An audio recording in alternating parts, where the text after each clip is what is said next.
Now we're on record. Before I begin, I would like to find out if I'm audible enough. So, can you guys hear me? Say, please, your voice is far away. Is it loud? No, say it's down. Yes, it is loud. It's okay now. Okay, that's great. Now let me share my screen.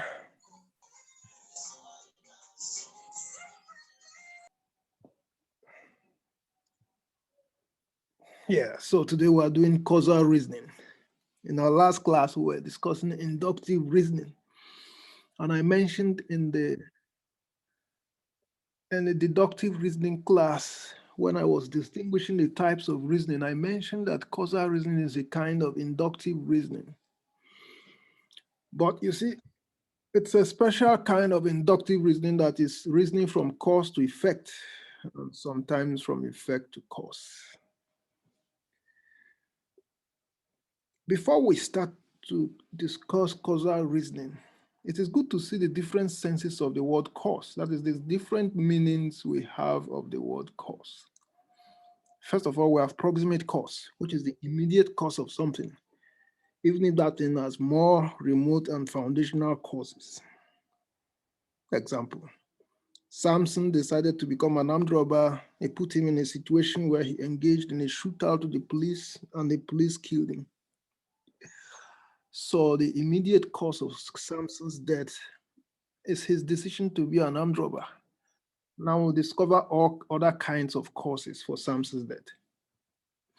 Now we have contributory cause. This is a cause among many other causes. So when it is possible to have a multiplicity of causes, each of them is called a contributory cause. Example, a distressed economy contributed to Samson's decision to be an armed robber and hence to end up being killed by the police. So a distressed economy contributed to Samson's death. It's a contributory cause. Then we have necessary cause, or cause as necessary condition. When something is a necessary condition for another thing, without it, the other will not exist. For example, without oxygen, life is impossible. So no oxygen, no life. So that oxygen is a necessary cause for life or of life. Water is also a necessary cause of life. Food is necessary for life too. Even sunlight is necessary for life.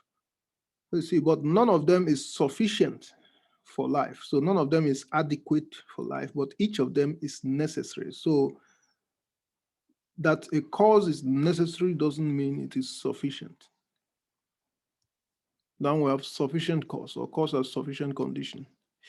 Something could be a sufficient condition for an effect if the presence of that thing is adequate for the presence of the effect. One does not need to express doubt at seeing the effect when she sees the condition or cause. Example, to be prevented from inhaling oxygen for 20 minutes is sufficient cause for death. So if someone can stop you from inhaling oxygen for 20 minutes, there's no doubt that you are dead, unless probably you were still inhaling oxygen. So not inhaling oxygen for 20 minutes is sufficient cause for death. Someone doesn't even need to test to see if you are dead to know you are dead, provided that it was established that you couldn't inhale oxygen for 20 minutes. Another example of sufficient cause, proving that a healthy and sane person calculatedly committed a homicide is an adequate condition for sentencing the person to life imprisonment, if this is the appropriate sentencing for such a crime in that jurisdiction.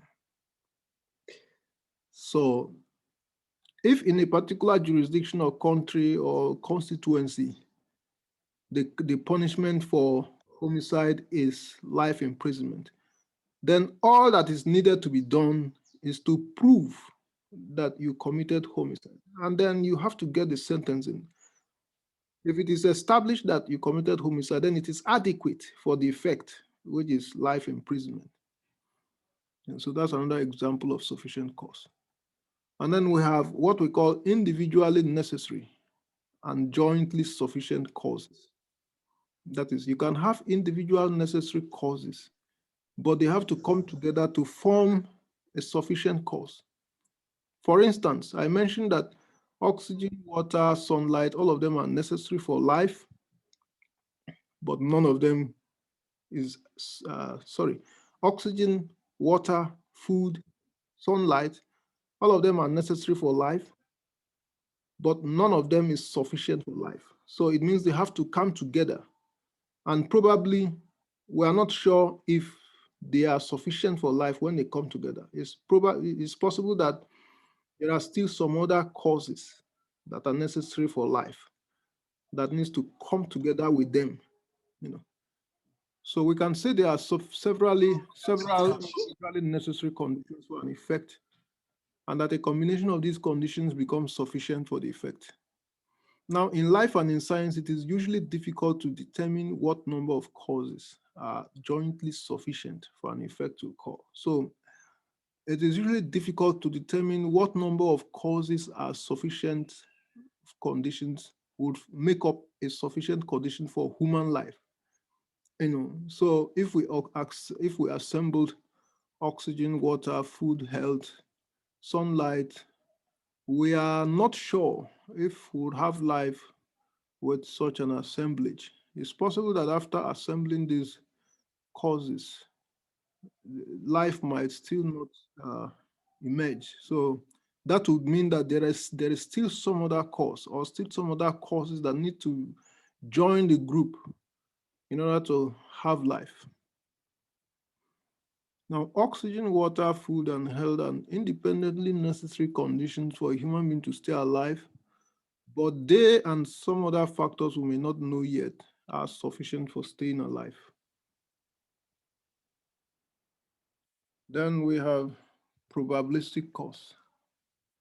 Probabilistic cause is the opposite of necessary cause. This kind of cause is theoretically not necessary, not a must for the effect. Example, a crisis within an economy, the lack of a job, and a need to marry and settle down are probable causes of Samson's decision to become an armed robber. Now, these are probabilistic causes. None of them is necessary for Samson to become an armed robber. Samson could experience all these difficulties and still avoid becoming an armed robber. In fact, many of us or most of us have passed through all these conditions and we were not armed robbers. That's why they are called probabilistic causes. They are the opposite of necessary cause.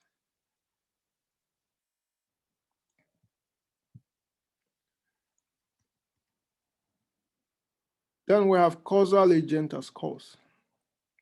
A causal agent is also a cause. For example, Clement is the cause of the crisis. So human beings are causal agents. Then we have causal chain and causal web. A causal chain is when there are so many causes, each one leading to another. For example of causal chain, Samson struggled throughout his primary, secondary, and tertiary education. He graduated but could not find a job. So because he could not find a job, he attempted self-employment but did not show enough determination to succeed in his chosen craft. Now, he went to a bar one day and met a friend who introduced him to a gang. Samson agreed to join the gang. Now, Samson agreed to join the gang because because of the previous sentence, he attempted self-employment but could not succeed. So he agreed to join a gang. Probably if he had succeeded in self-employment, he wouldn't have joined the gang. Now, he agreed to join the gang because he was hungry and out of cash. He joined the gang and became an armed robber. Of course, if you join a gang, you are an armed robber because the rest are armed robbers. He and his gang had a number of successful robberies, but on one of those escapades, they ran into police.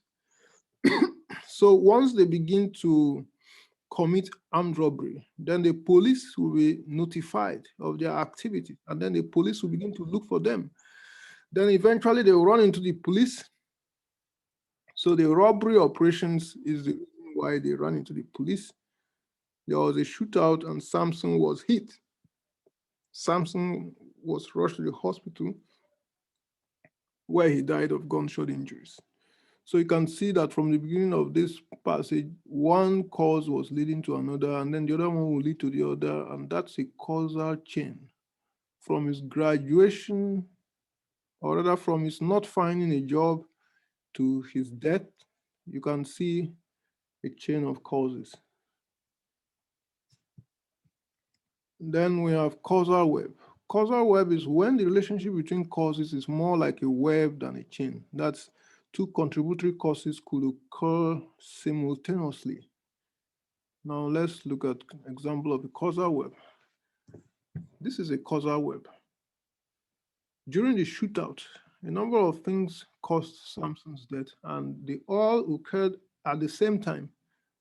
So causal web is when you have several causes happening at the same time, not one leading to the other. It could be that a police officer who killed Samson did so because he, the officer, aimed his gun correctly, whilst his colleagues did not. And at the same time, Samson got killed because he squeezed his trigger to kill the police officer before the police killed him, but found that there were no more bullets in the firing chamber of his gun. So several things were happening at the same time. Samson pointed his gun at a policeman pointed his gun at Samson. Both of them squeezed the trigger, which occurred at the same time. But the difference was that there were bullets in the firing chamber of the policeman's gun, but there were no bullets in the firing chamber of Samson's gun. So that's a causal web, a series of simultaneous shooting actions, which resulted in Samson's death rather than the policeman's death.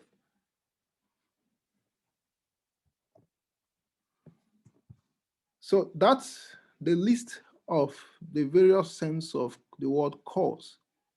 You have proximate cause, necessary cause, contributory cause, probabilistic cause, necessary and sufficient causes, causal agent, causal chain, and causal web.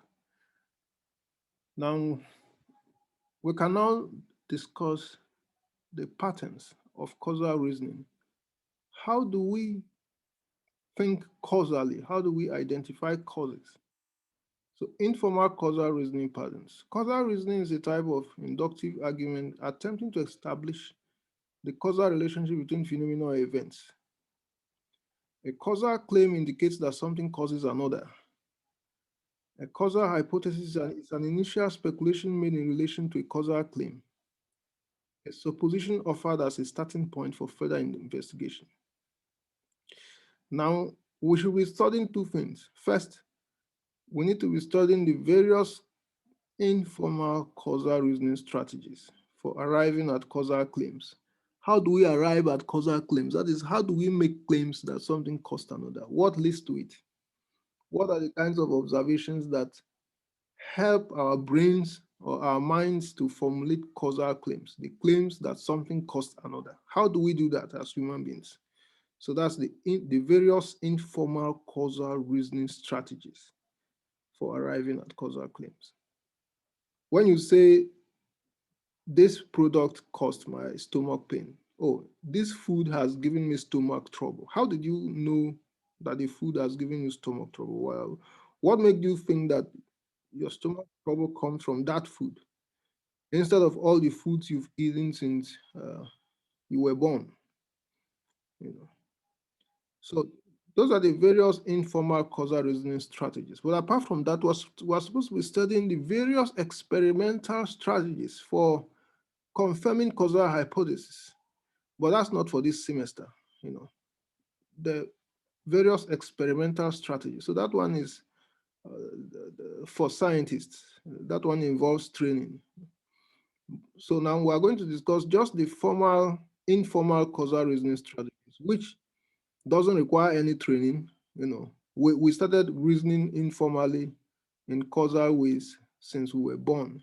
So it's part of our normal lives.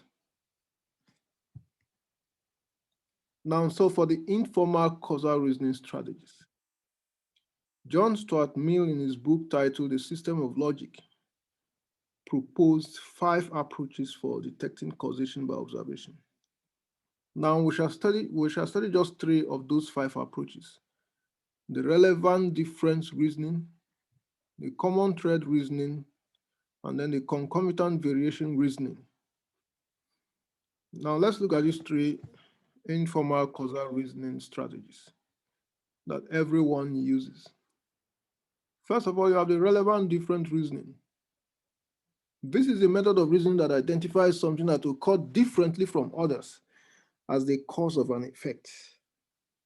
The reasoning strategy is that A is the difference among others. So A must have caused the effect, or A appears to have caused the effect.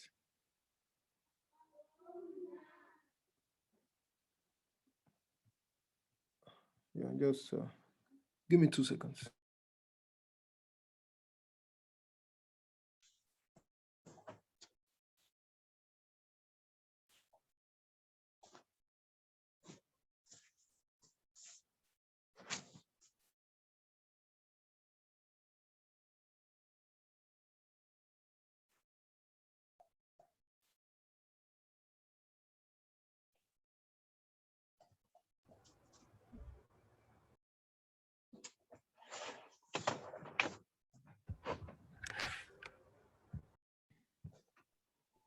Okay, I'm back. So we're talking about what? We're talking about the relevant difference reasoning. So we said this is the method of identifying causes by identifying a difference in the environment.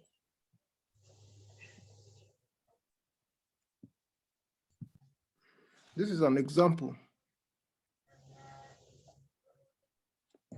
Is someone's microphone on? Harriet, your microphone is on. Okay. I have always taken tea and bread for my breakfast, but on a certain day last month, I fell sick shortly after my breakfast. I treated the illness and fell sick again last week after my breakfast. So twice after my breakfast, I fell sick. I asked myself why I've fallen sick on those 2 occasions after breakfast. And it occurs to me that on those 2 occasions, I had taken marmalade with the breakfast. I checked the information provided on the marmalade container and the product has expired long ago. I suspect that this is the reason why I have fallen sick twice. Since I've always taken tea and bread without health implications, it means the expired marmalade becomes the relevant difference in explaining the possible cause of the 2 illnesses. So I have always taken tea and bread all my life, and I've never had any problems. Then suddenly I start having problems after my breakfast. And then I begin to wonder, what am I taking in my breakfast that is making me sick? The same breakfast that doesn't make me sick. And then when I do the checking, I see that there's a product I bought recently that I have started using on my bread, a marmalade product, or one of those products we use on the bread, on our slices of bread. I check the product container and then I see that it has expired.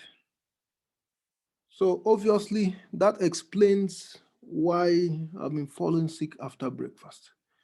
So the expired product becomes the relevant difference explaining my illness after breakfast.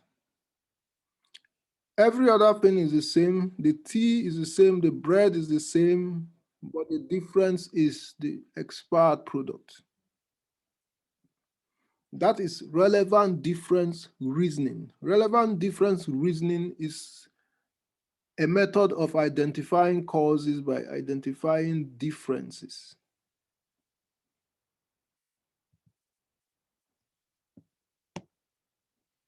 Now we have common thread reasoning. Common thread is the method of reasoning that identifies something that has occurred in all the instances that have led to a particular effect. So the reasoning strategy is this, that A is a common thread among all the events, so A is the cause. For example, when I bought the expired product some months ago, I had gone shopping in the company of my neighbors, and we had all bought the same stock of expired products, which expired at the same time. So assuming my neighbors are equally sick and they all trace the cause of their illnesses to the same product, it means we have all identified the expired marmalade as the common thread in all the cases of this particular illness in the neighborhood. So I have identified an expired product I put in my breakfast as the relevant difference in explaining my illness. And then my neighbors are also identifying, or probably they call me, I call them, we discuss, and then we realize that it is the same product that is making them sick. What it means is that I have not only identified a relevant difference in my case, but we have identified a common thread running through all the cases. So something can be a relevant difference in a case and also become a common thread that is running through other similar cases. If you say, for instance, that Michael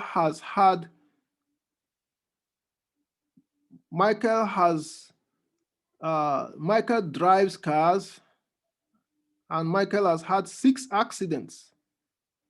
6 accidents in the last 2 weeks. Michael has crashed 6 cars in the last 2 weeks. What is the common thread in all those accidents?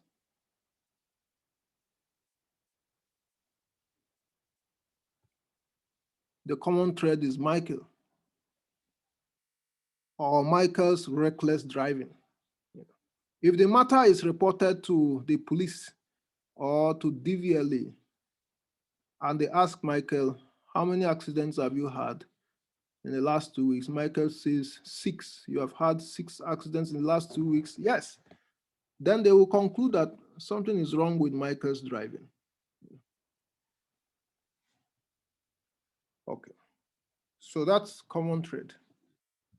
Then we have concomitant variation. But before we go here, let me make some concluding comments about common thread. Now, so another example, in an epidemic, a sample can be taken from a population so that it will be determined what is the relevant difference in the sample that is causing a problem for the sample.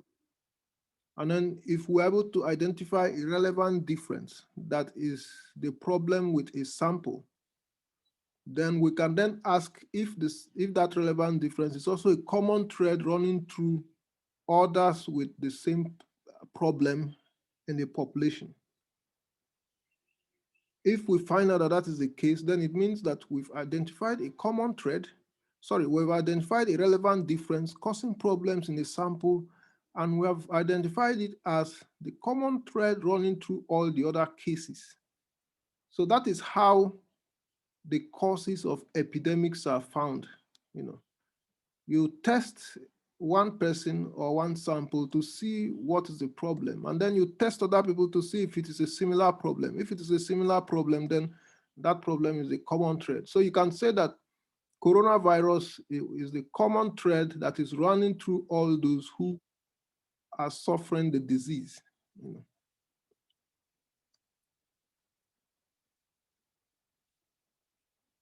Concomitant variation. This is the method of identifying the degree of occurrence of something rather than its simple presence or absence. Now, so this particular method is used to find out the degree of the presence of something, not whether it is present or absent. It is used when we cannot eliminate a particular cause from the environment. Example, carbon dioxide. So if, for instance, the level of carbon dioxide in the atmosphere is causing a particular disease, it is useless to try to use relevant difference to identify carbon dioxide as a cause of ill health. Because you can't eliminate carbon dioxide from the atmosphere. It is better to use a method that measures its degree or intensity. Now, since carbon dioxide is always in the atmosphere, including when everyone is healthy, it means that what you are looking for is the degree of carbon dioxide that is causing problems. In that case, you use the concomitant variation. Example, it was revealed through research that high blood pressure is exacerbated in regions whose soils have low levels of selenium. Now, this is a metal that exists in tiny quantities in every soil. And because of this, we cannot measure for its absence or presence. We can only account for the effects of varying degrees of it, and hence the discovery that it seems correlative with the ability of our bodies to keep our blood pressure normal. So selenium is a metal that is in every soil, but it was discovered that in places where the quantity of selenium is too low, people in that place have high blood pressure. So you are not measuring for the absence of selenium. Selenium cannot be absent. What you are measuring is whether it is low or high, or what is the quantity. What quantity is responsible for the high blood pressure, and what quantity is responsible for normal blood pressure. Second example, it was discovered that high levels of sulfur dioxide pollution in the air was responsible for high rates of deaths in London between November and December 1952. There's no way to eliminate sulfur dioxide from the air. But the experiment discovered that the causal connection by comparing the increase and decrease of the effect, which is the number of deaths per day, to the daily variation in degrees of sulfur dioxide fumes in the air. So since sulfur dioxide is always in the air, what we are searching is what is the intensity of sulfur dioxide that causes deaths.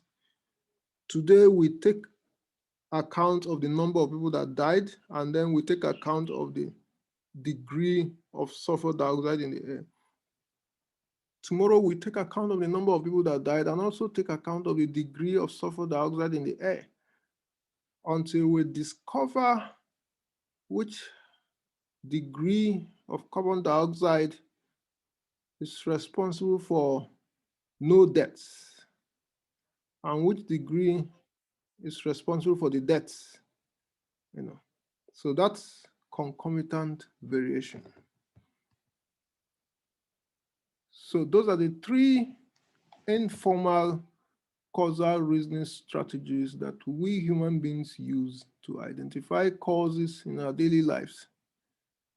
Now let's look at some causal fallacies or fallacies of causal reasoning or bad causal reasoning. These fallacies are committed when the link between an alleged cause and effect depends on a causal link that does not exist. The first fallacy, post hoc ego propter hoc. Post hoc ego propter hoc. This is the fallacy of inferring causality from chronology. What is chronology? Chronology means time,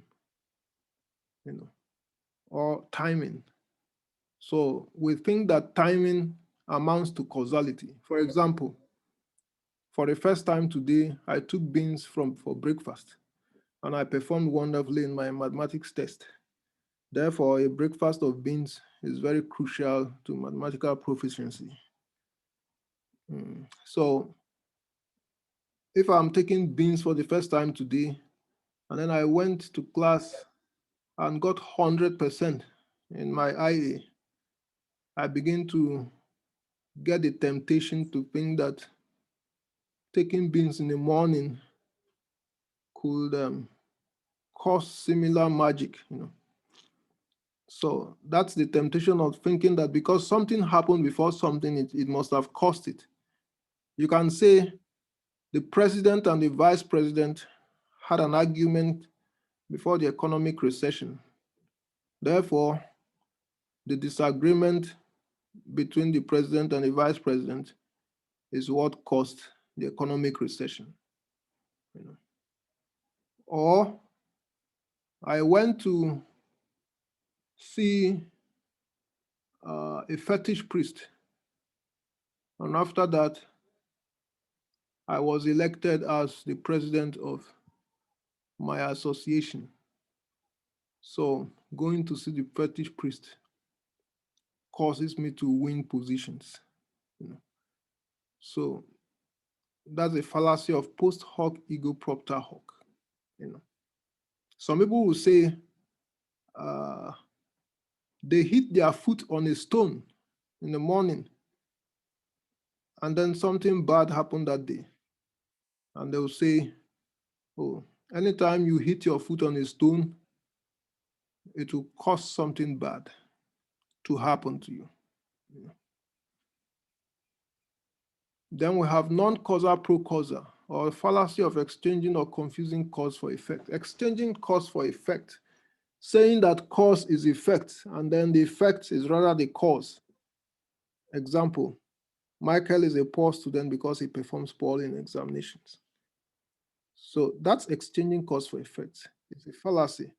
The correct thing is to say that Michael performs poorly in examinations because he's a poor student.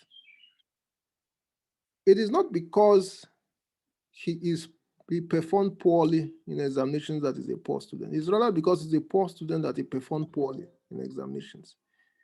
You have to become a poor student before you perform poorly in examinations, because it is your bad studentship that led to your poor performance. Your poor examination performance didn't lead to your bad studentship. It is the other way around. Or you can say that two people quarreled. Michael and Mary quarreled. Michael slapped Mary and they fought. They went to the police, and when they went to police, Michael said that it is Mary that slapped Michael first, which is false. If it is Michael that slapped Mary first, then that is the cause of the problem. So for Michael to say it is Mary that slapped him first is to exchange the cause for the effect. Then we have oversimplified cause. Oversimplified cause is when there are many causes, and the argument identifies only one of them as a cause. So if you identify only one cause among many causes as the cause of something, then that's an oversimplified cause. Example, the Cameroonian team won the trophy because their coach is paid a higher salary. So this argument is saying that a higher salary alone got the trophy for Cameroon, which is not true. It was the players that won the game, and then the salary might have motivated the coach, but it is the coach's performance, and then more importantly, the performance of the players that got them the trophy. False common thread. Now we treated common thread, and we can have false ones when we infer a common thread as a cause when it is not. Example, all the academically bright guys in my class have cars, so I will get a car as part of my desire to be academically bright. So this is a false common thread.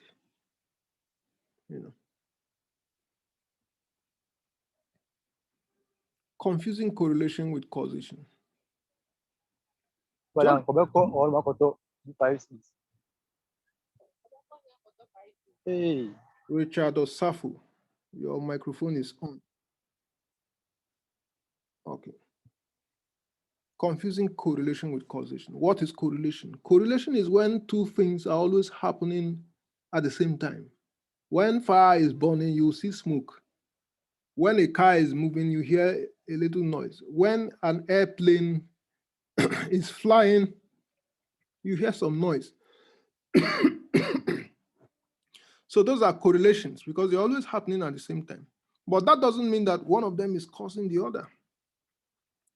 Just because two things often occur together doesn't mean that there is a direct causal relationship between them. Example, each time a car moves, we see smoke coming from the exhaust tube. Therefore, the smoke causes the car to move. Now, the correction is that the smoke is not what causes the car to move. Both the movement and the smoke are caused by the engine combustion. So the fact that two things are always observed to be happening together doesn't mean that one of them is causing the other. It could be that something else is causing both to happen. So correlation is not always causation. Whenever you conclude or whenever you infer correlation to be causation without warrant, then that's a fallacy of confusing correlation with causation.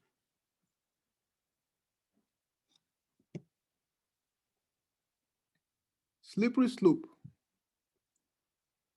When we suggest that a relatively insignificant event will cause a more significant event, which in turn will cause an even more significant event, and the order of significance continues to increase without adequate justification as to why each significant event will lead to a more significant event. So that's slippery slope. A progressively dubious chain of premises, usually consequences, is often employed to support a conclusion or claim. So slippery slope is an allegation that something will lead to another, and to another. And the order of sequence is that things will be getting worse, worse and worse. That's a slippery slope. Example. Or before we see examples, another explanation. This is a fallacy of assuming that if A is allowed, it will trigger a set of events that will eventually lead to Z. And it is only a matter of time to go from A to Z, to slip down a slippery slope from A to Z.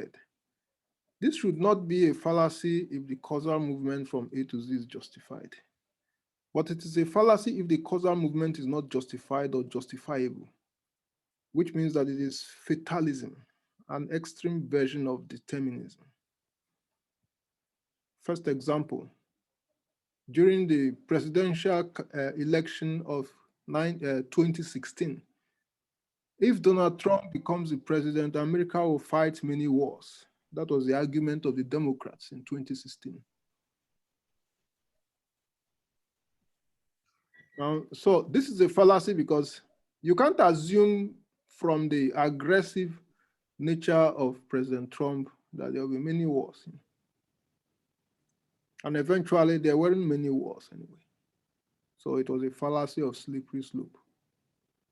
Second example, it is wrong to believe in God because then you will eventually believe in not just God, but all kinds of spirits.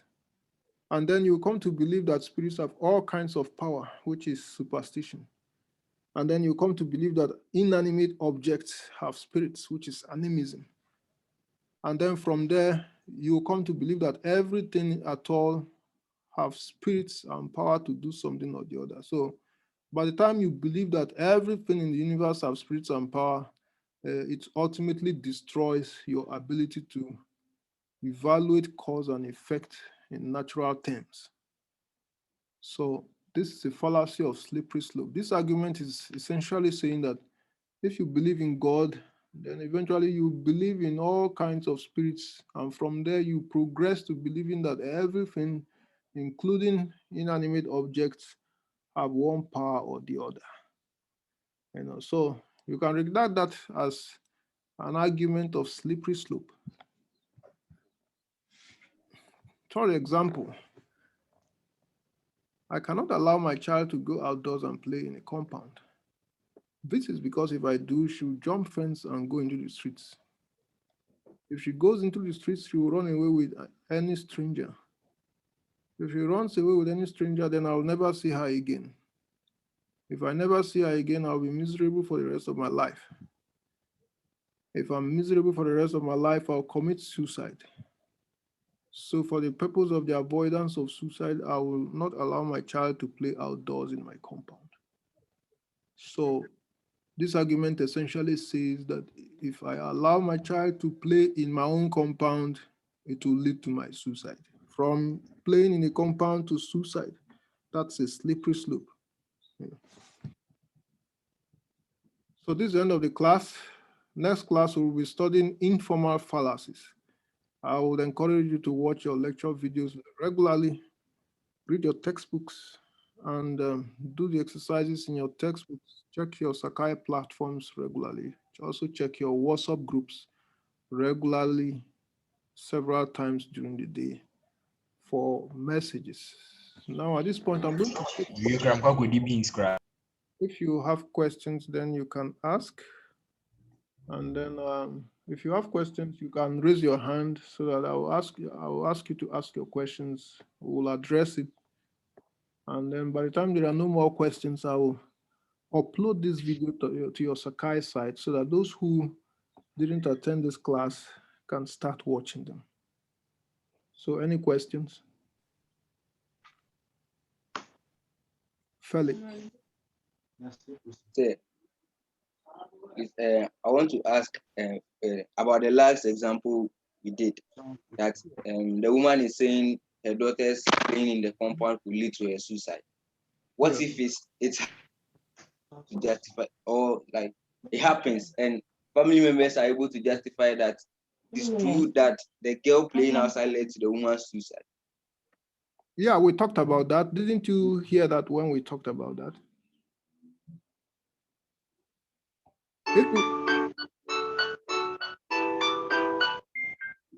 If you can justify the argument, then it is not a slippery slope. But if the argument is not justifiable, then it's a slippery slope. Thank you, sir. Yeah. Those who argued, if someone argued that if Adolf Hitler became president, that Germany will fight many wars, that person would have been correct because that actually happened. But if someone says if Adolf Hitler becomes president, Germany will fight many wars, and then when Adolf Hitler became the president, Germany didn't fight any war, then it means that that person was committing a slippery slope. So it all depends on whether the argument is justified. Now, before Adolf Hitler became the Chancellor of Germany, he had written a book where he said he wants to conquer the world. So anyone who said that if he becomes president, there will be trouble, that person would have been right, because the person was justified by what Hitler actually wrote before he became the president. In fact, when Adolf Hitler became the Chancellor of Germany, and he first of all took Austria. Of course, he was born in Austria, but Austria was a different country. He entered Austria and they welcomed him, and then took over Austria. They didn't even call it an invasion. They just took it that, okay, Austria is supposed to be part of Germany because Adolf Hitler is the president of the Chancellor of Germany and is from Austria. But then he started taking other countries too, Then he reached an agreement with Joseph Stalin of the USSR, the Soviet Union, so that both of them will not invade each other. And then they can invade other countries around them and then divide the countries between them. So they divided all the countries in Eastern Europe. Adolf Hitler took some Eastern European countries, Romania and all those places. Joseph Stalin of the Soviet Union took all the other Eastern European countries that are closer to the Soviet Union, took them. So, so both of them were cooperating. Then both of them looked at Poland. Poland is a big country. They decided to divide Poland. Joseph took the eastern half of Poland. Hitler took the western half of Poland. So when Hitler invaded Poland from the west, Russia invaded Poland from the east. They stopped in the middle, and that was the agreement. But Joseph Stalin was reading a book written by Adolf Hitler before Adolf Hitler became the leader of Germany. In that book, Adolf Hitler was saying that his dream is to conquer Russia, the country where Joseph Stalin is the president. So if you are in Joseph Stalin's shoes, you know that Adolf Hitler is going to come after you, but it's just a matter of time, you know. So Joseph Stalin had it at the back of his mind that Hitler will be tempted to invade Russia one day. So he was preparing, you know. Eventually Hitler attacked, but Stalin was a little bit ready. Well, not completely ready, but at least he wouldn't say he was surprised, you know. And at the end of the day, Hitler couldn't invade Russia. And that was how Hitler disappeared from history. You know, he was invaded and he had to kill himself so that he will not be captured alive. Now, so those who said if Donald Trump became the president, America will fight many wars, you know, that was a slippery slope because Donald Trump was a rich man. A rich man doesn't go to war. Donald Trump had investments all over the world. He cannot start a war because war would destroy most of his wealth. You know, so that argument was a slippery slope because it didn't take account of several factors that will ensure that Trump doesn't go to war. But if someone said before Hitler became president of Germany that if Hitler became president of Germany, Germany will fight many wars, that argument was justified, you know. So it was not a slippery slope because that was eventually what happened. All right, any other questions?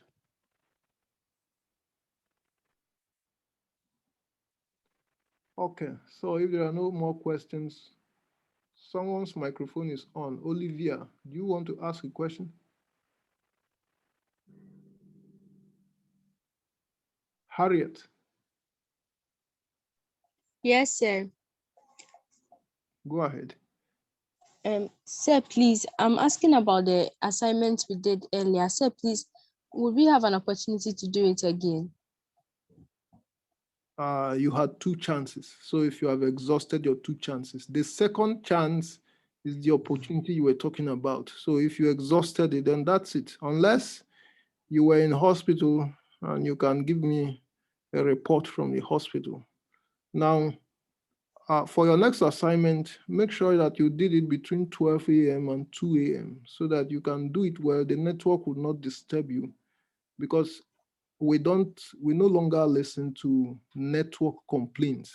You know, by 12 and 2 a.m., your network is normally fine.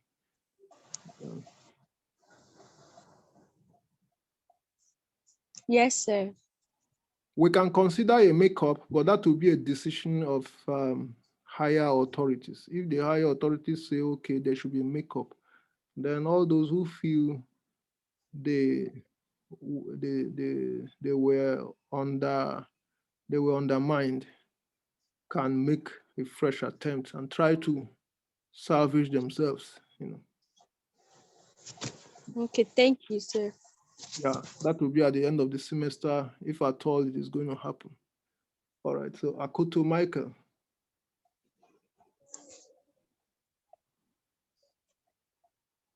Michael Yes, sir. Obed. Yes, sir. Please, I want to ask, when is our IA? Don't worry about it. Your IA is coming soon. Okay, yes, please. Thank you, sir. Yeah, that should be next week. Next week, and you'll get another assignment next week, and then your IA should come a few days after that, maybe end of next week or upper week. Okay, sir. Thank you. Arthur Apia. Sir, Go ahead. sir, please, my question is on value judgment. Yeah, go ahead. I want to ask what is the main difference between value judgment and implicit value judgment? Yeah, implicit value judgment looks like a factual statement. except that there is probably a single word that shows a value judgment.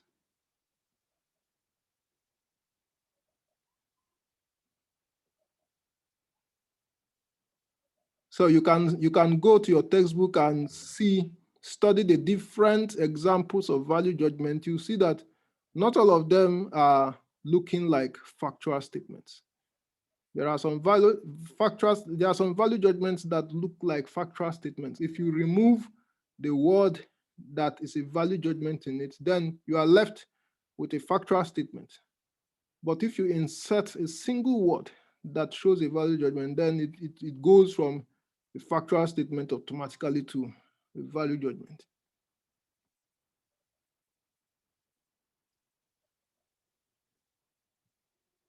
Okay, so I'm going to have to upload this video to your Sakai so that anyone who wants to watch it can start watching it. We have our next class by what? Today is what? Today is Wednesday. Friday. So our next class is by Wednesday next week, and that's for informal fallacies. Now, someone raised up his hand, Joey. So please upload the other class, the one we had on Wednesday this week. Is it not there? So please, I can't find it. That's why. Let me see. Wait, I'm coming. This is group 8. So I'm just trying to get it.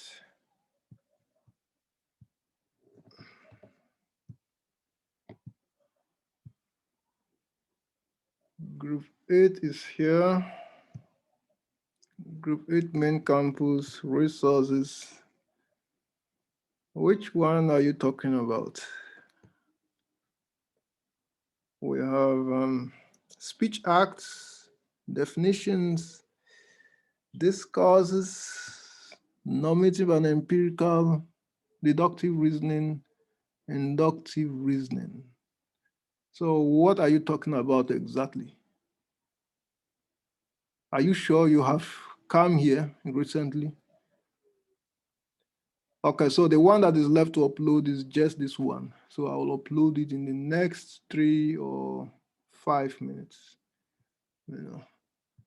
So, Hilda. Yes, sir. Yeah, go ahead. Sir, please, the textbook is not available. So, is there a source copy of it? It's not available at the department? Yes, please. Is that what they told you? Yeah, they said Sam is not there. They are now ordering it. Okay. You can also check the School of Arts. The School of Arts. It is different from the School of Performing Arts. Yes, sir, I've checked there. They said they don't have. There's another one in the bookshop.